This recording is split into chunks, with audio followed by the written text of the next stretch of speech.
I'm your host, Quincy. And I'm your host, Sean. And this is Over 30. Over 30. And we have with us tonight two guests. We have Armand Loyo, and we also have our guest, Yo, who's also going to be performing for us. And we have our entanglement letter entitled Broken Bro Code. So this is an all-guy night. And we're going to be talking to them about the difficulties that dads face once a relationship ends, trying to get visitation. How you doing, Armand?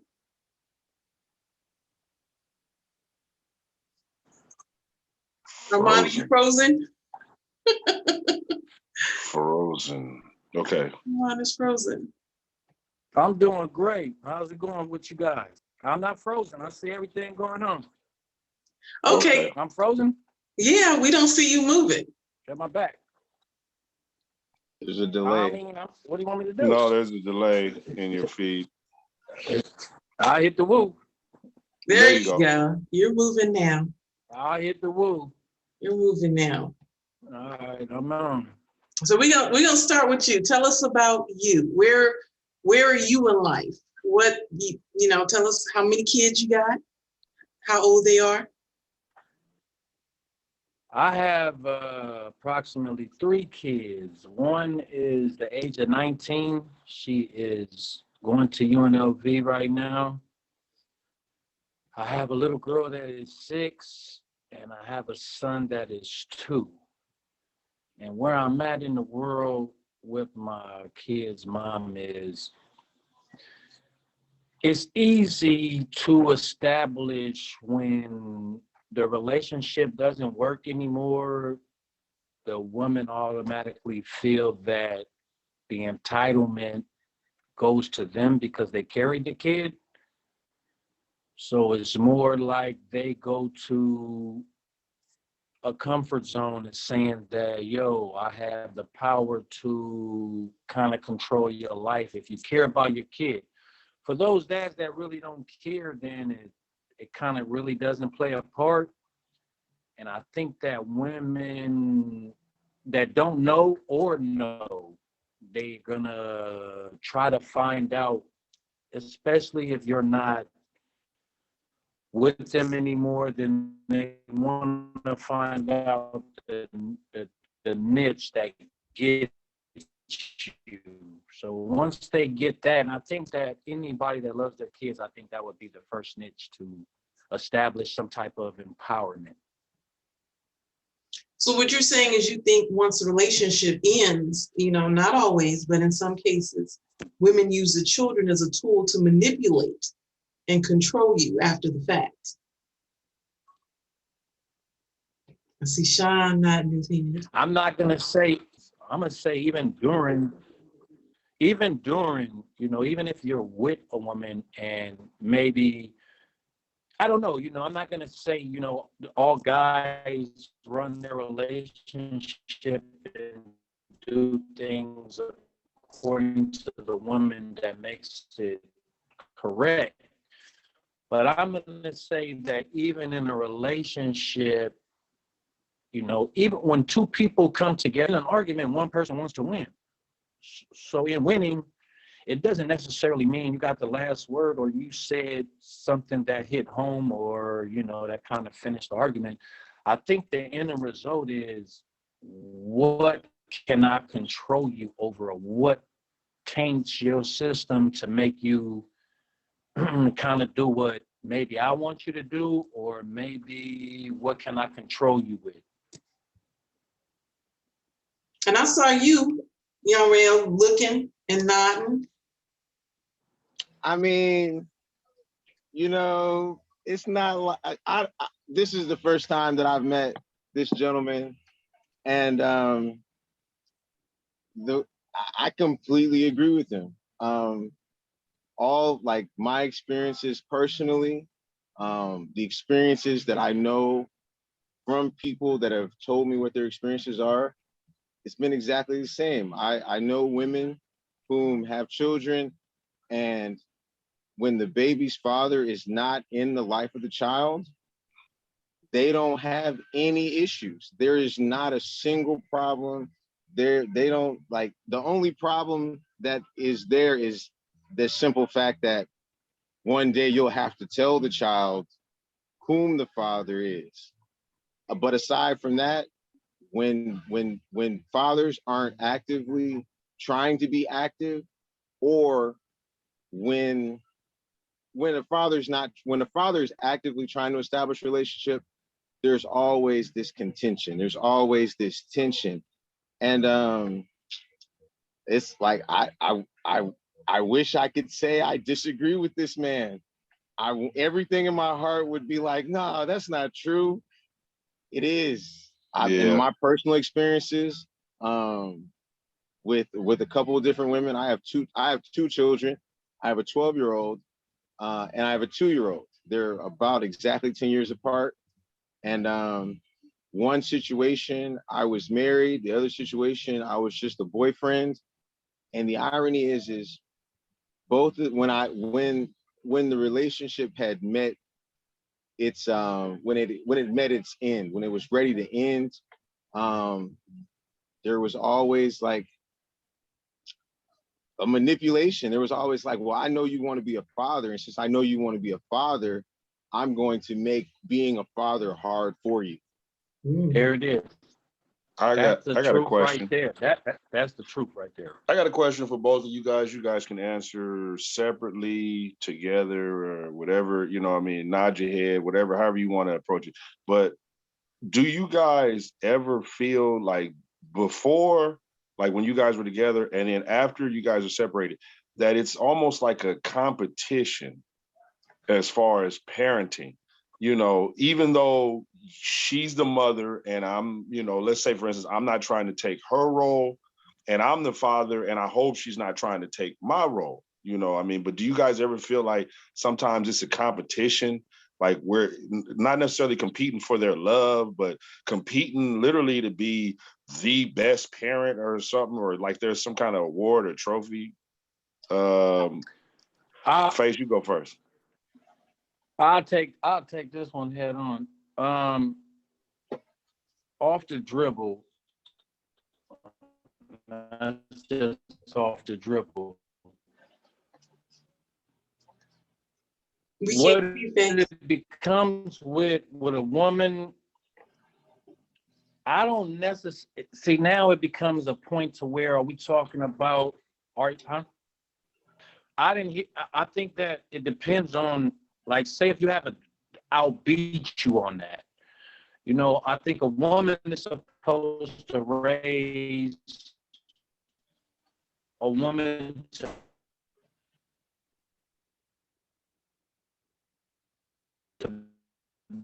be a Your face, woman, your internet connection. and having a dad figure. If you have, sometimes, I mean, that's not always good for a woman. You know what I'm saying? Sometimes that, my thing is now, nothing there, nothing going.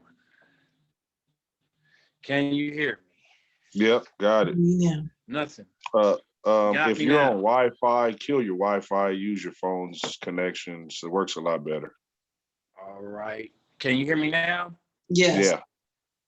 Okay, so we're saying, I think that if it's a girl, I think the woman is supposed to be more sufficient within herself and know that no man is trying to take the place of her and raise a woman.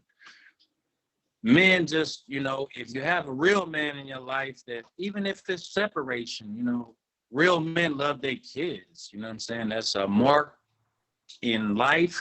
That's like, it's almost like a dog, like pissing on his territory. That's just like something that's mine. I made that, that's me. So I don't never want to try to compete. You know, parenting is not a compete thing. No. You know, because somebody could be in a better position, especially when you separated, and maybe financially you do more. You know what I'm saying? Or you're in a better position to do more, But I don't think that takes away from parenting is not just based on money. You know, it's based on time. It's based on talking and understanding and just, you know, vibing with your seed. You know what I'm saying? And I think I don't care about what the mom think. I think about what my seed think. You know, because they're not going to always be little kids, and they're going to grow up and know, like, yo, my dad was there. You know, he was there. He might have not have did this, and he might not have did that, but he was there. You know what I'm saying? So my theory to that is, I'm not going to challenge myself on who does more. Doing more is almost less, because you could be doing more and you might not be doing the right thing. Just because you provide money, the kid could still go out and, you know, because they got everything, and feel entitlement and feel like, you know, the world owns something. And that's not what roots and really striving with a kid is based on. Let me ask all three of you guys something though. Let me ask all three of you guys something, and you can, you know, answer individually, because Sean, I know you also are a single parent. Okay, can you hold that? Because I still wanted to get Yon Ra's opinion on that, you know, as far as that question, you know, the whole competition thing. And then we can go right into your question. When I was married, one of the things that I always used to say was, I'm not trying to compete with you. Yeah, exactly. And it's like, whether it was how much money we made as individuals, or whether it was I felt a certain type of way about education or rules in the house, I always had to try to, like, for me, I always used to say, like, yo, I'm not trying to compete with you. It's not a competition. So, like, your question in regards to, like, the competition in parenting, man, it's a competition on, like, sometimes I feel like relationships are a competition on whose way's best. Yeah. You know, like, I know how to handle money. Well, so what, you know how to handle money? This is how I want to handle money. Or this is how I think kids should conduct their lives in the morning. So what? That's how you think they should conduct themselves in the morning. This is how I want it to happen. And I think the space and the matrix in which we live in, there's this constant battle between, like, what a person thinks is right versus what a person wants to do. Because sometimes people, like, for instance, like, I'm a musician. Well, every musician that picks up an instrument isn't necessarily aspiring to be the greatest musician. So when they get on stage and they just play a few notes, they're happy being able to do that. Versus a person like myself or some of the people I know, like, I practice just about every day. And I know people who practice more than I do. And there's a certain level of, like, efficiency that we're aiming for, or a certain level of fluidity that we're aiming for. Well, if there's no competition between the musicians, then the person who's mastering high levels of efficiency versus the person that's just playing willy-nilly, if there's no competition, then both of those two people can be on the same platform and enjoy the musical experience. And if parenting was like that, not about the efficiency of parenting, but about the ability to enjoy what it is to parent, or what you understand, like, if you did that, man, that whole competition would be just completely gone. But unfortunately, like, that's what it is. Like, I'm right. And I just, to think about a conversation I had with a friend of mine before. We were trying to do business together, and the question I asked him was, well, since it's just two of us as business partners doing work together, when you feel like I'm wrong and I feel like you're wrong, how do we come to agreement? His response was, Well, whomever has done the research and has gained insight should be the person making decisions. And that sounds great, but everybody does research and everybody has insight. And just because it's different doesn't mean that it's wrong. Just because you think it's less efficient doesn't mean that it's wrong. But if I think that your way is less efficient, more times than not, I'm going to say, yo, that's wrong. We shouldn't do it like that. You feel what I'm trying to articulate there? Yeah, no, Well, I I got you. think I think that is based on communication when it comes down to that part of the aspect, because if you in a relationship with a woman, then you should be able to talk about parenting and discipline and the, like religion and the things that the kid is going to do.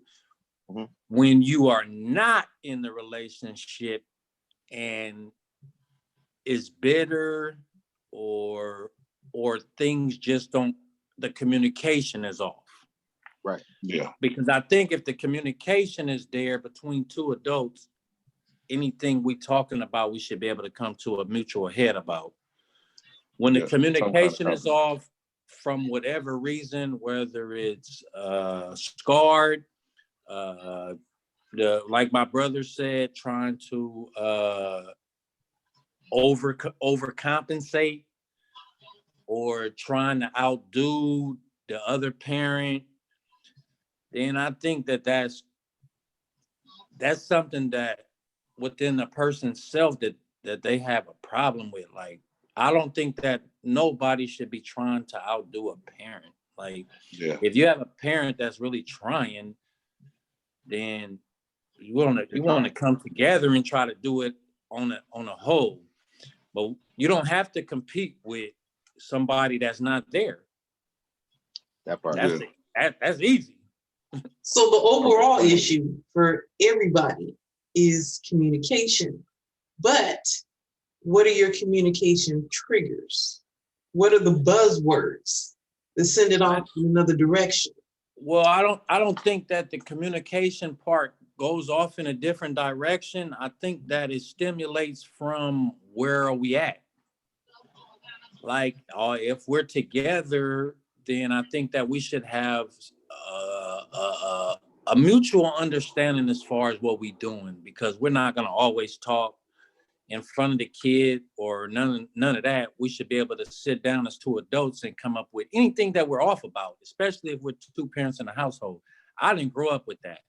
So my thing comes from when you're co-parenting and you don't have a good co-parentship, meaning that you could be a good co-parent if my co-pilot was right. So maybe I didn't pick the right co-pilot and maybe we flying on a different course. But if we own the same course, then I think that we should be grounded, and I think that we should be able to come together. And I'm not trying to compete with none of my baby mamas. That's weird. It's stupid. Yeah. You know what I'm saying? I'm not trying to make my kids love one person more than the other. Man. That's weird as hell. Just love me correctly, and just know that I'm there and I'm gonna be there, you know what I'm saying, by any means necessary. But sometimes I just feel like, it could be hard and it could be deterred and be not the way somebody wants it to be. All we could do is work at it, you know what I mean? And just try to, wake up every day and just try to put our best feet forward as real dads, that's all I know. Okay, let me jump in on the communication triggers, because I have two triggers, one in the relationship and one basically after the relationship's over.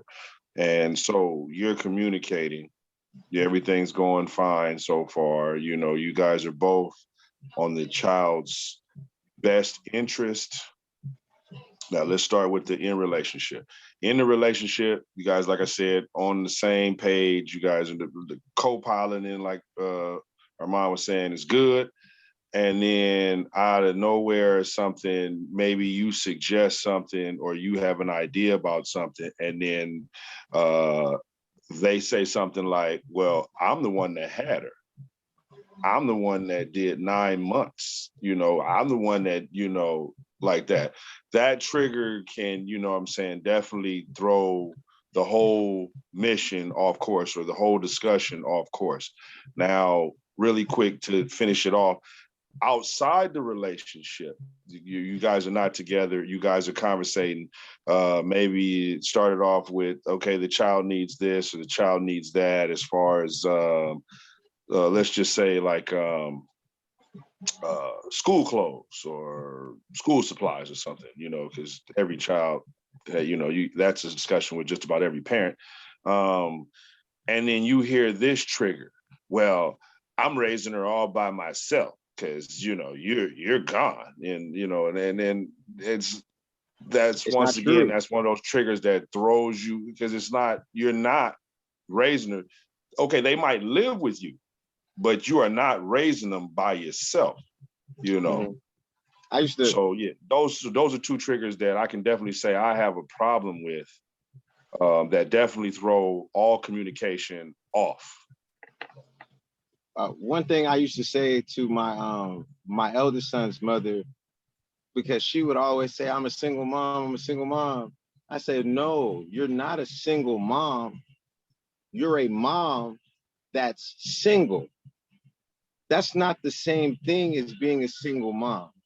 Like when I hear the phrase single mom, I think of a person who actively is facilitating all of the roles that a child needs. A single mom essentially facilitates the village that is not there. So if you think about it like that, no mom is really a single mom. I don't know. I'm 35, and in my 35 years of life, and we'll say the last 20, I came to the understanding of moms, right? Let's say just the last 20, I came to understanding of moms. No mom is without help. That's not true. Huh? That's not true. Well, let me be clear. That is true. Let me be clear. That is not true. Hold on. Let me be clear. Go ahead. No mom doesn't have some sort of system, whether it be her parents or her aunts or uncles or her grandparents or people at the church that she goes to church with, old college friends, old girlfriends, old male friends. In regards to what it is to be in my opinion, and what it is to be a single mom, no mom is single. Every mom is actively operating with the village. I will disregard, and I don't want to cut you off, Rob, but I will disregard that statement and say this. There's a lot of moms out there that don't have support systems, and they maybe not know about church or maybe not have family. There's a lot of moms out there that I know physically that the dudes are maybe even on the street or maybe dead or whatever. The dads are really not in play. I'm not just talking about dads though. No, yeah, exactly. We're talking about whole structures. So let me open you up then. So that starts that part. Then when that person is absentee, and then the mom, a family, or maybe not have a backing, or maybe not be socially inclined to have friends, or maybe not go to church, or maybe not have that backing, or just anything to say that she got somebody to call and figure it out. I'm not going to say everybody is like that. I'm going to say that there are some women out there that really probably don't have that and really, got to figure it out and really are single moms. Okay, right. But not the majority of them. I'm not going to say the majority. Definitely not the majority. I don't know the numbers. If I had to put a number on it, I'd say about 70-30. You know what I'm saying? 70% have that support system, maybe about 30%, sometimes less, don't have anybody or whatever, or they don't want any help. You know, because a lot of them, 1090. they don't want the help. 1090. You say 1090? 1090. 1090, absolutely. Because even women who don't have personal relationships with people that they can call, can still call the government. To do what? To facilitate well, let's be clear. In my opinion, and from the research that I've come across, the government, if you think about like civil rights and what the government has played in regards to Black culture, the government in a lot of places is supposed to facilitate the masculine role when there is no man in the house. A lot of times women are put in situations where the government documentation more or less indicates you can't make over a certain amount of money, and or there can't be a man in the house that is able-bodied. So if you're a woman and you have kids and you're on some sort of welfare or some sort of government benefits program, like they'll say like, well, who lives there with you? And if there's a man that's strong enough to fill out an application, then the government will say, well, hey, we want to give you these benefits and we'll give you some benefits, but if you get the man out the house, we'll give you more benefits. That's the base, like that right there, in my opinion, is the basis of why certain cultures remain on Section 8. Certain cultures remain like lifestyles where like they like they'll get on some sort of government aid at the age of 18, and then at the age of 62 they've gone through the entire government benefit system where they started off as they had the benefits because they had children, but then once the children got out the house, they needed to be on some other benefit. And then, you know, it's a progression. But it doesn't actually work like that anymore. It hasn't worked like that in years. You can only get welfare 7 years of your entire life. It doesn't work like that anymore. You know, but even if it did, you know, that is still not an issue for not having a man play the role of dad. That's apples and oranges. No, it's really not, because the bottom line is whether a man is contributing. And see, this is where I differ, because, you know, I've been a single mom, divorced mom, however you want to call me. I didn't have an issue with my children's dads visiting their kids. Come get your kids. Me and Sean were having this conversation. You know, go with Uncle Sean, hang out with Uncle Sean, somebody, you know, because it's not just about my opinion on how my kids should be raised.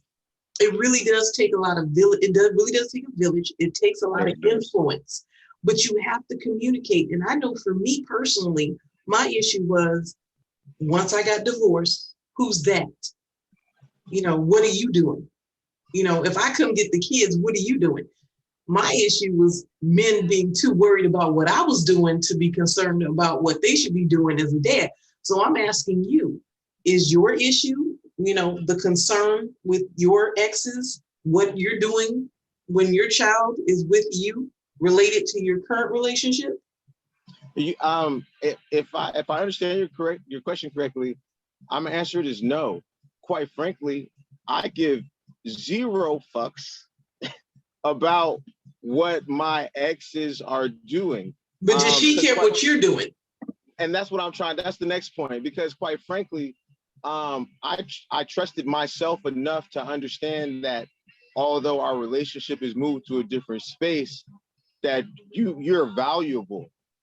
Like there's certain, like I don't agree with everything you do, but I didn't lay down with you for no reason, you know. So like for me, that isn't mutual, because now after the relationship is over, well, I disagree with you about this, and since I disagree with you about this, I have some sort of backing that will like support my decisions. This is me speaking in regards, like I'm the woman, like, well, I'm gonna take your authority. I'm going to replace you in your child's life with whomever I think is suitable. It's like, whoa, you can't like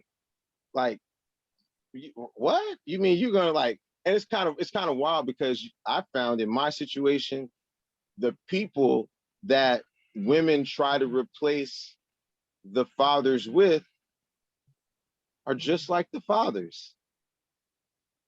Like they, I agree with you on a lot of things you're saying. You're like right there. You know what I'm saying? Like with what you're saying. But I think that when it comes to women, I think that if she's trying to replace you, then it's bad. It's bitter. You know what I'm saying? Because nobody should be trying to replace my kid's father with another man unless he's absentee. If well, he's present, then I'm only doing that out of spite, feelings. absolutely. And as men, we all have to own that some of us, not all of us, but some of us use the baby mama card, like I could still sleep with her and I could still do this and then still be trying to do some other shit. Mm. But then at the same time, you're trying to control a situation when you add in turmoil to the situation. So I think that as men, when we take ourselves totally away from the situation and we're still being present in a life, then let it just be as that. And I'm not sleeping with you. I'm not messing with you. We just govern as two parents. But when dudes are, able to do that, we're not saying that, all dudes can sleep with their baby mama, because some women use that card and sleep with their baby daddies. And, and it goes vice versa. We can go all day with this. But the moral to the story is one thing for sure and two things for certain. If we can't incorporate making it happen just off of the intellect that, like you said, we did lay down and have a kid together, regardless that we didn't work, it still doesn't take us away from being parents. So the best thing I could do for your life and my kids' life is govern communication and just trying to be the best dad I could be. Now, when I'm not doing that, by all means, serve me, do whatever you got to do, because you didn't lay down and have a kid by yourself. But it's so many ins and outs of that. You know what I'm saying? Women bitter, dudes bitter. Hey, yo, he's sleeping with my homeboy. Oh, so it's so many things you could put when you put with that. You hear me? Right. So we just gotta label it the way it is. You know what I'm saying? And as real black men, we always gonna do what we supposed to do, no matter what a woman do. Mm. And Sean, I want you to jump in on it because you've been quiet, and I know you want to contribute to the single dad thing. I'm trying to just absorb and listen and not just go on a tangent about certain things. But I've had situations, and I'm gonna throw scenarios out, you know what I'm saying, where my baby mama has used tactics that are almost considered like military, in a sense, because they're mind games or mind play games. Okay, for example, with COVID-19, I have not really spent the time that I would like to spend with my daughter because I guess I'm high risk and I'm gonna spread COVID-19 to my daughter, which is gonna spread to the house and this, that, and the third. And at one point, I was actually helping the house by doing the grocery shopping when COVID-19 started and bringing, groceries and supplies and things like that. I am an essential worker. I spend a lot of time out and about, but I am very cautious. And so far, knock on wood, and thank you to the man up above, I have not had any incidences where I've had so much as a sniffle, let alone had COVID-19. So, it's like almost like a tactic to me, to basically keep me from seeing my daughter. I got you. I'll chime in with that real quick because I am also an essential worker and I just got over COVID-19. Look, and knock on wood, I beat that shit. But for real, I really had the COVID-19 and it wasn't based on, and my kids' moms are like that. It's like they control, like, oh, I'm not gonna let my kid out with you because you do too much. And the theory is, what is doing too much? Providing a means for my life and maybe Having a money social that life. keeps my kids going. So I'm not gonna say I do too much, but I think when a woman is not with you every day and she can't walk your steps, she doesn't know what you do. So it's another controlling factor. It just, that's what I base it down to. But you could say, oh yeah, it's for the best for my kid, and all of that. But what dad really wants to give his kid COVID? Like, who's moving like that? Who's even Okay. like, I don't even understand what women think when they say who's moving like that. Okay, but let me give you another example into that, and then I'll go into you, Young Ra. Let's say you conversate with your daughter on the phone because you talk to her, see how she's doing and all that, and then you find out that they not even adhering to the COVID-19 rules at the house. They're out dining or Mind your shopping business. or things of that nature. And you're like, well, how does this rule of me not spending time with her, you know what I'm saying, because you trying to keep the house quarantined, essentially just get broken for your means. Once again, you controlling what goes on with our daughter's life, and then in that sense, as a father, I can agree with you keeping the child safe, but you keeping the child safe and then breaking the rules for your means and your purposes, once again, that's not fair. That's not even cool. It can be quite upsetting, at times. Absolutely. Like but in that regard, it's relative.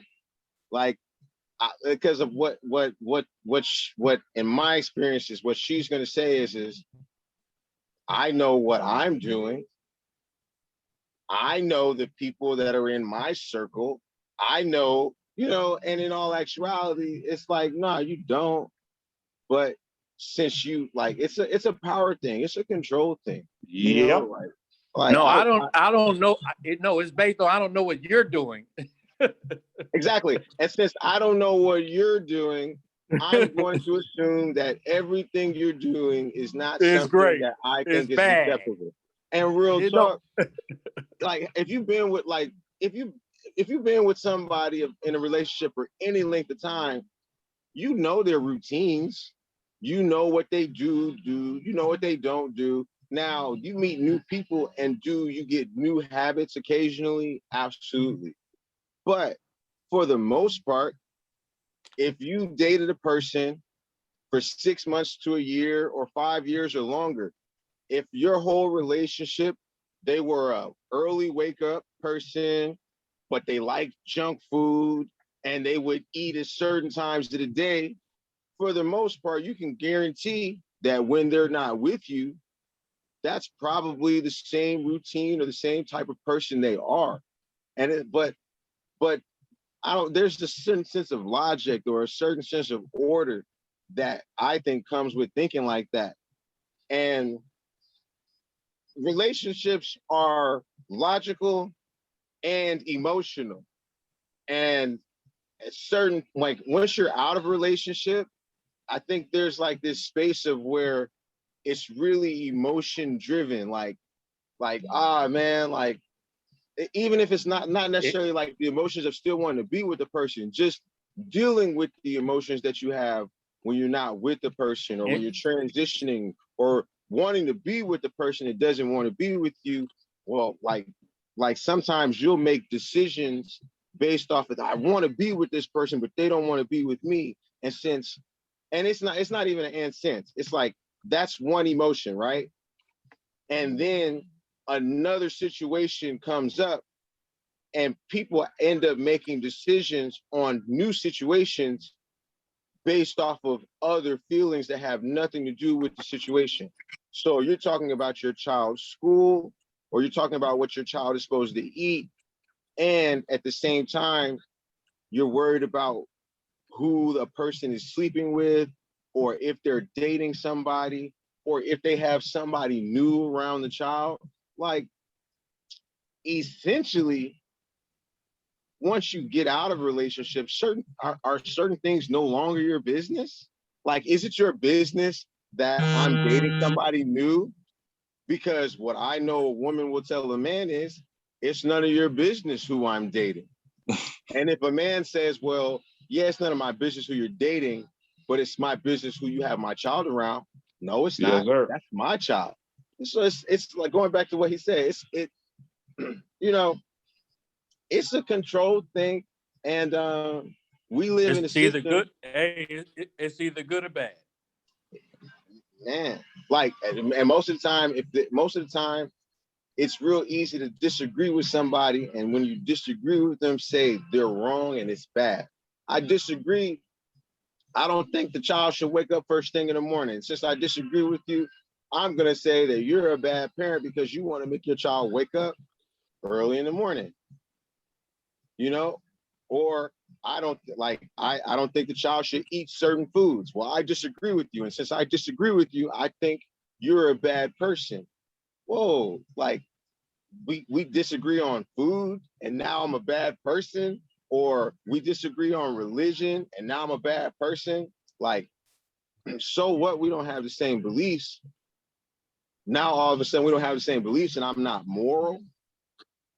Like, it's really a control thing. And I think it's a maturity issue, because once you get to be, especially a certain age, you need to leave all the petty stuff behind, and you need to understand the value of compromise, because I don't think, and I know this applies to, co-parenting, but in any situation, even if it's a partnership or on your job, you have to be able to understand other people's point of view, and you have to be able to compromise and not always be right and not care about certain things. I think that's the most important thing when you leave a relationship and you have a child.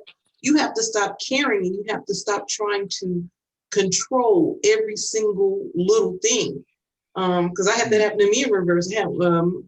My ex-husband would take me to court for every little thing. And then I started dating, and I met this guy, and he took his wife to court because he wasn't happy with the way his child was being bathed. And so me and him got into an argument because, dude, your child is 9. Nobody should be bathing your child. Let's not be petty, and I think people forget to let that go and go on with their life. They're too worried about what you're doing in yours. And so, I just really hope you guys, work it out.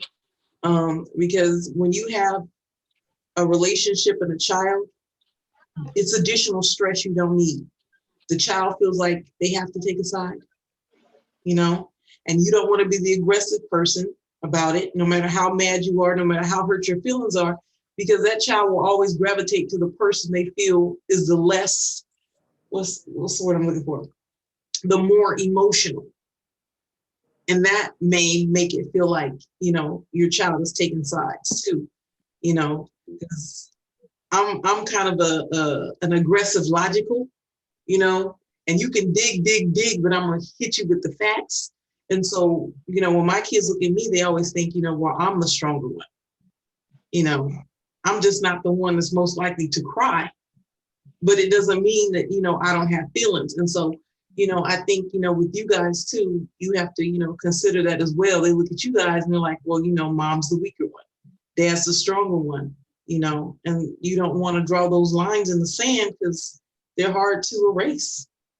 Yeah. I'm not, just for example, I'm not going to be on YouTube or Instagram crying like Tyrese talking about, I want to see my daughter. You know what I mean? It's just not me, Right. Like I said, once again, now you're competing with emotions, you know what I'm saying, to see who's the most sensitive to get your daughter's or your son's soft side, like, oh, I feel, I need to, yeah. So once again, it turns into a competition. I'm not going to do that. I'm like you, I can agree with you. I'm the more rational, realistic, person where I can just, tell it like it is. The one thing that, my daughter, she's older, 15. And so the one thing that I can appreciate is we can speak and talk like adults, and she can just see my point of view, because, I don't put any emotion into it. It's, we keep it strictly, what I'm saying, unbiased.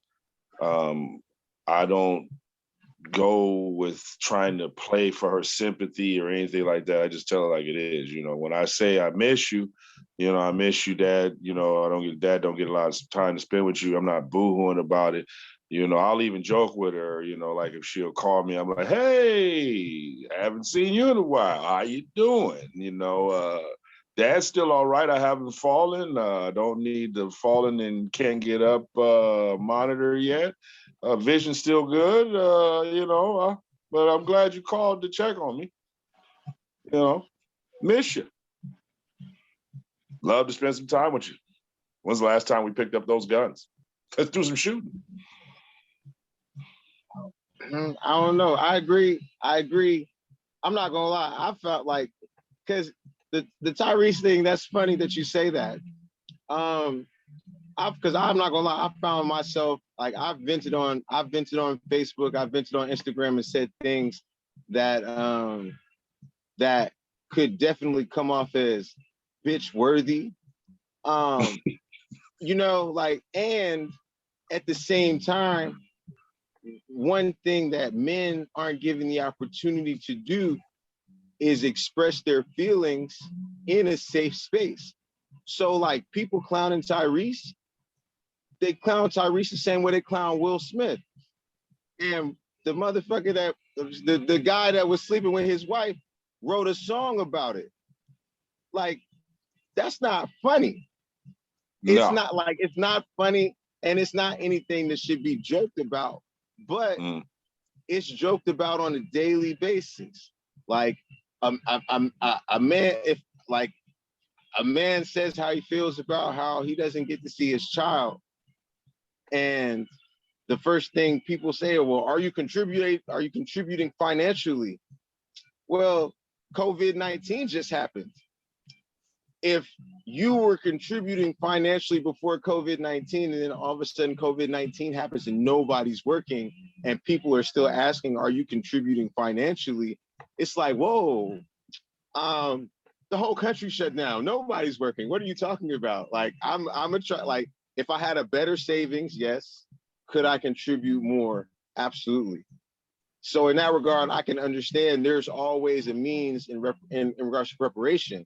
And a lot of people just couldn't contribute. Or sometimes you'll find, I've known people where the man and the woman in a relationship are just in two completely different fields, where one field's average pay is 6 figures and the other person's average pay is 35,000. Well, why am I getting heckled because you make, like, when we were dating, my small capacity to invest in our relationship was not thought of, or at least it wasn't articulated to seem as though it was less than. But now in a relationship, like, we have children, like, all of a sudden, like, men get, like, Men get dogged behind the scenes. But at the same time, on that aspect, I'm gonna still go to the woman though, because when you was making that 35 and she was making this, we knew that going in. Absolutely. So if you had the gumption and knew that you could free fall in her coochie and shoot the club up, you got to be in tune with yourself to know who you did that with and know that this possibly could be a problem because my 35 ain't going to compete with this 6. And now we added a whole nother party to the game. But I gotta say this. I think it's totally irrelevant. Whether a man pays child support or not, he should have the right to visit his child. Because one has nothing to do with the other. Because the time is more than money. It is. And that child needs the emotional and physical support. And especially if you have a daughter, your daughter should be able to see what a man looks like and know how she should expect to be treated. Because how her father treats her is the type of man she's going to look for. And if you're not a good dad and your daughter is in an abusive relationship or a bad relationship, or she gets cheated on or played, it's because she was looking at her dad. You know, so if you're a good dad and you're giving her a good image and you're treating her like the princess and setting her up to be a queen, your money is not an issue. Does it help? Hell yeah. Is it mandatory? No. It's not mandatory. I don't know. Like one thing that you said a second ago, like just consider that if a woman is getting cheated on, that she found her father. Like our relationships starting as, how do I want to say this? Because like, I don't want to treat my woman the way that her father treats her. And I don't want her to ever think that she should look for a man that treats her the same way that her father treated her. Because like, you're not my daughter. No, but here's how it works. And this is the honest truth. If a man is abusive to his wife, a daughter still loves her father. Okay? Agreed. So she's able to forgive someone easier who may beat her because her father does. I agree. Works with cheating. Works with, you know, if you're a drug addict, if you're an alcoholic, and it works in reverse to sons with their future spouses or mates. It works just the same, you know. So it's kind of funny because, you know, growing up, you know, and I'm of older age, but growing up, these are things that people didn't tell us. So now that we get to be, you know, the age that we are, you know, and you know, you're not in that count, y'all, right? You're not in there. But man, when you get to be a little older, you know, you kind of really understand, you know, okay, this is what I should have known. This is what I should have understand. This is what I should and should not have applied to life, because a parent, and I say this, you know, and I'll say this, you know, to my kids if they see this, you know, but I probably said it to them because I say a lot of things. I probably did mess them up mentally and emotionally. Because all the things that I went through in life, and I said I was not going to put up or tolerate with. They might have had questions on why I moved the way I did or why I acted the way I acted, and they never understood. So they might have taken it a totally different way. And the same thing with me and my parents. So it's very important as a parent to really have these open and honest conversations with your kid and realize, you know, it's not about what your ex is doing or who they're doing. You know, as long as they're not mistreating your children, it should never be an issue. Visitation should never be an issue. Well, then what's mistreatment though? I mean, like if I get a new girlfriend, right? And my new girlfriend likes fruit snacks, but my baby mama doesn't want the baby to have fruit snacks. Like, what's mistreatment? Oh, you're What you do in the presence of your own home with your child is your business, as long as your child is not being exposed to drug, alcohol, molestation, or physical abuse. It's not her business. And right. really, and to be perfectly honest, she probably shouldn't be asking those questions of your child, trying to interrogate to find out what's going on in your life. That's all. But they do though. Like I saw a video on Facebook the other day where young oh snap, what happened? It got dark. They got dark up in there, man. Yeah, Generator I went don't off know or what something. happened. The generator.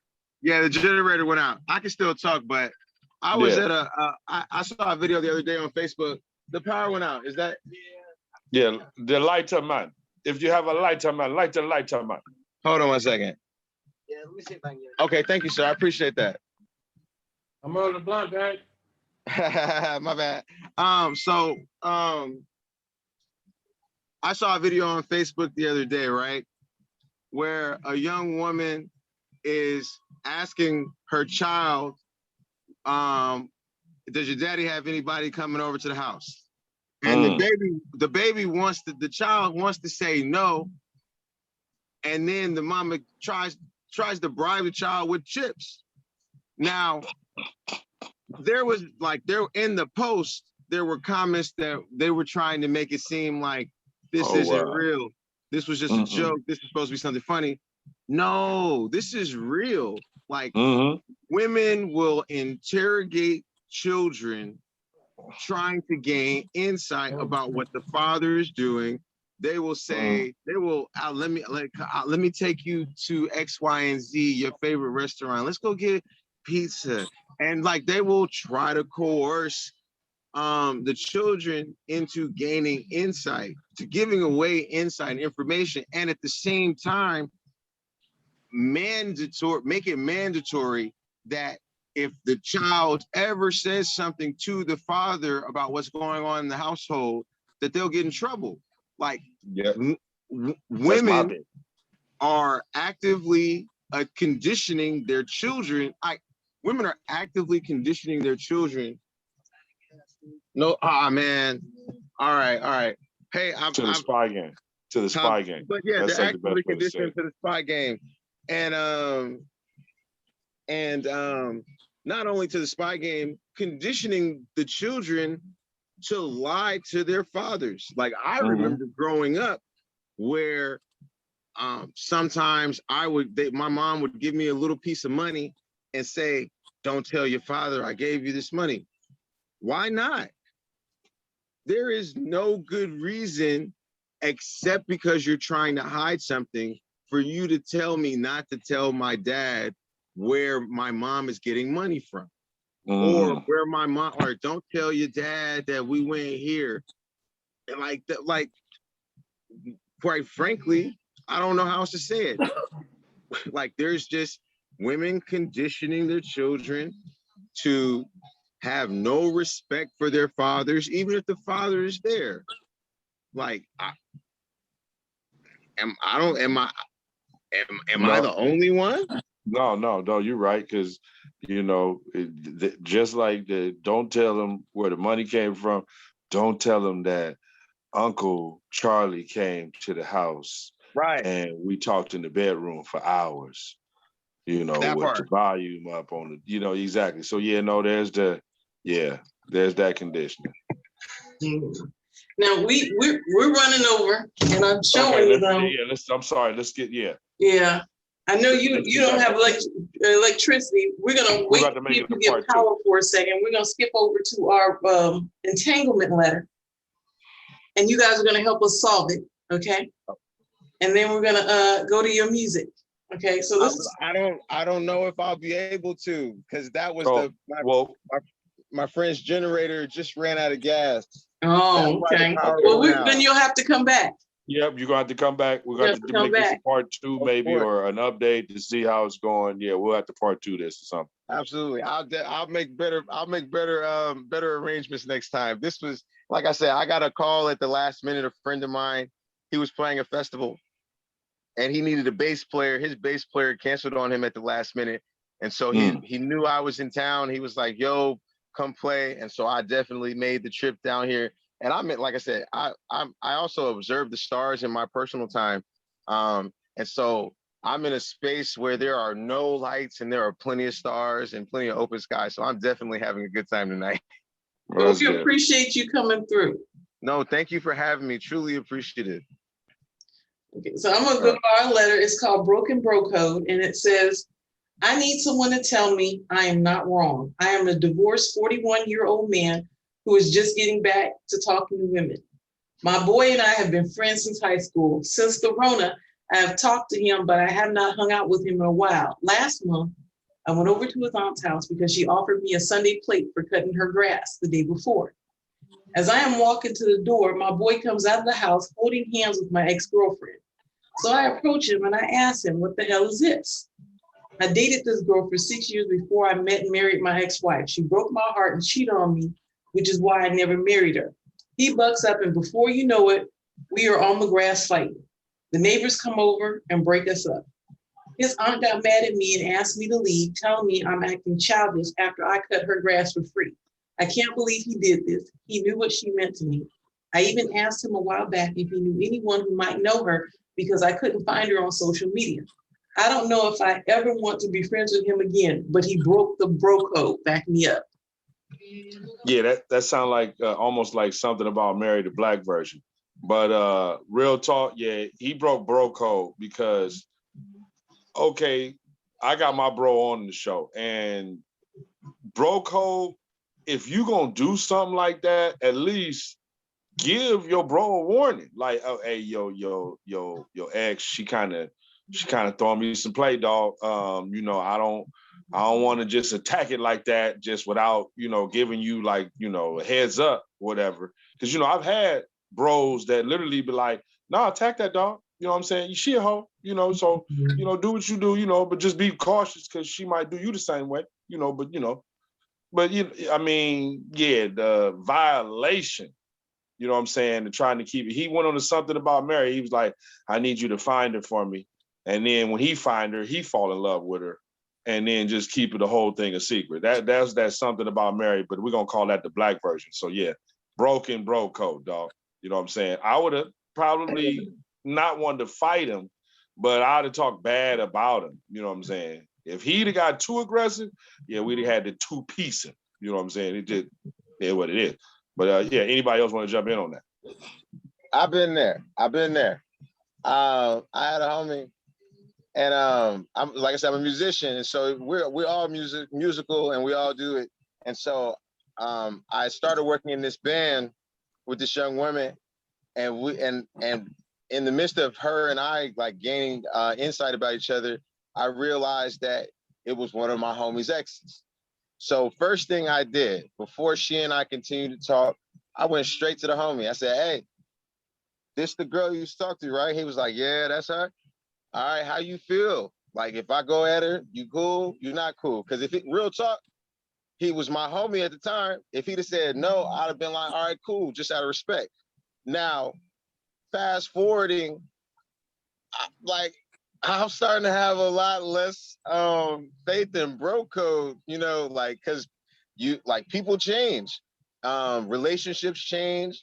And sometimes I found out the hard way that if you don't talk to a person long enough, they might not think you're friends anymore. Little details like that. So, you know, it's hard to say what the context of these relationships are, because if I'm your friend and we hadn't talked in a long time and you think that means that we're not friends anymore, you might try to go at somebody that you know. I might have it might be a little thorn in my side, like, you know what I'm saying? Like people in close relationship and in close proximity, they have these insights. And people are petty, like, you know, like, and can be petty for stupid reasons. Like, you didn't call me, so since you didn't call me, I didn't think you were my friend, I'm gonna go fuck one of your ex bitches.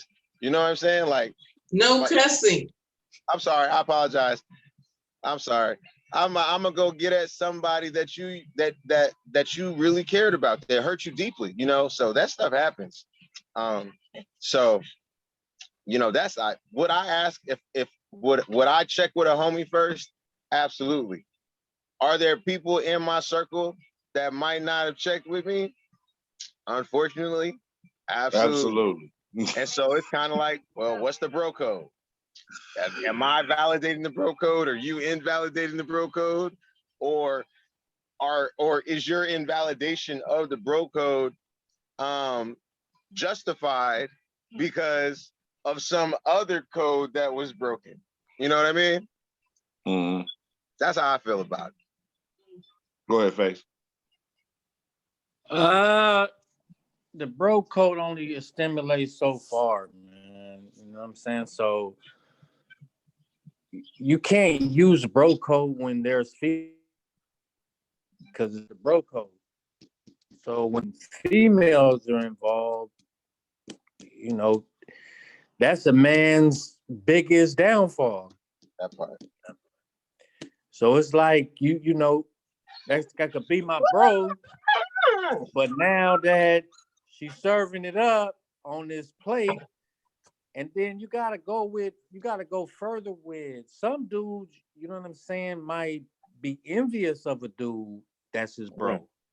And he like, oh, okay, well, he get this type of play and he get this type of, you know, he got his own insecurities within himself. He like, oh, well, now that this broad is mad and she trying to serve me up, well, this might put me on the level to justify his caliber. So dudes want to, my theory is I don't want to sleep with nothing my bro slept with. That's just like, it's too many women in the world. And like, what kind of love you looking for? That's true. So what you trying to do? Real talk. And that's like shallow. It's like it could be. It's not based on true love. It's not based on nothing that's spiritual. It's nothing. That's just something that just happened. It's an opportunity, I'll call it. Right. And opportunities come and go. It's the ones you choose, you know what I'm saying, that make you a man. Well, I think they're both wrong. You know, he just went through a divorce. He was married to someone else. 6 years went by. You know, you looking for someone who cheated on you 6 years ago. What were you expecting to find when you found her? Something different. I mean, obviously, if she didn't respect you then, right? Why were you expecting a happily ever after? What was you thinking in your mind? You know, I think they're both wrong. I think, you know, he should have respected his friend, but at the same time, he needs to aim higher. Apparently, he's not aiming high enough. Yeah, but it should have been some communication. I mean, it's one thing to just go ahead and say, hey, man, this is the situation. And then it's another thing to just go ahead and do it like literally behind their back. Okay, yeah, it's been 6 years. She cheated on you, but obviously his heart was hurt behind that. So, you know, you might want to check with him first to see if he still got, obviously he had them feelings tucked away. They was on the shelf. They was waiting. And, you know, that as soon as he saw them, they came right out. You know, he pulled them like out of his pocket, like, here they go, my feelings. What y'all doing? You know what I mean? Yeah, so let me put those on my sleeve real quick. Exactly. He carried those with him like a pet monkey or something, like, you know what I'm saying? Monkey. You know, and it's like, damn, bro. You know, because I've come across homies that literally say, you know what I mean? Yeah, that's my ex. That's my ex. That's my ex. I mean, probably got a lot of exes, but you know, he'll say straight up, hey man, I ain't tripping off of none of that, man. If it happened, it happened. That's you. You know what I mean? And they put it out like straight real men, like off the top. Yeah, I ain't got no emotions to that. That's a done deal, you know. But some cats, you know, they, like I said, they tuck it away, they put it on their little shoulder or their shelf and be like, I love her still. She cheated on me. She sucked like, I don't know how many penises, but you know what I mean? If I ever had a chance to let her, you know, with my penis, you know, I do it again. You know, so you gotta find, like, it's about who you dealing with. And you know, some homies right here. I'm gonna tell him, like weasel homies. And like, look for this type of opportunity. Like the minute, man, he had a bad one. And the minute that I get an opportunity to sleep with that bad one, I'm gonna get with that bad one. You know what I'm saying? Because she's a bad one. You know what I mean? I don't care if he had feelings or not. I'm trying to put that on my team. You know what I mean? That's like pimping. That takes you back to pimping. You know what I'm saying? You see a bad prostitute walking the street and you know she belonged to a pimp, you gonna sell her a dream. You gonna sell her like, you come work for me. You know what I mean? It'll be a lot better, you know. Or we took it in a sports analogy. You come over to my team, you know, you get special treatment. I'm gonna give you a Lamborghini. I'm gonna up your pay raise. You know what I mean? And you're gonna love it here. You know what I mean?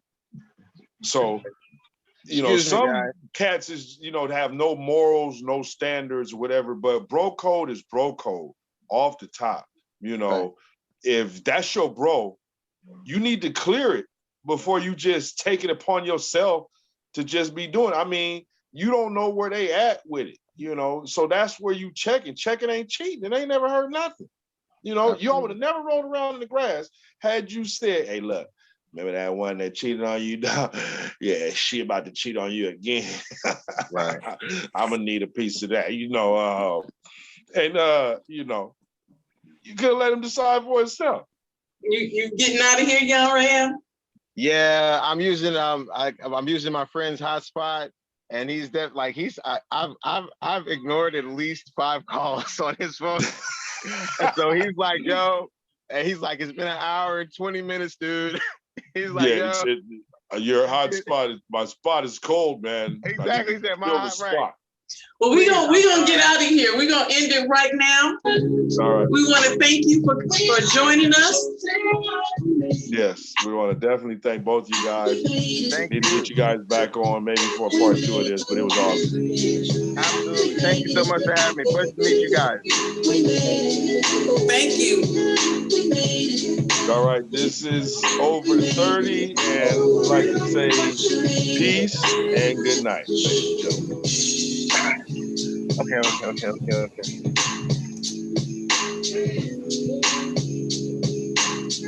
Thank you.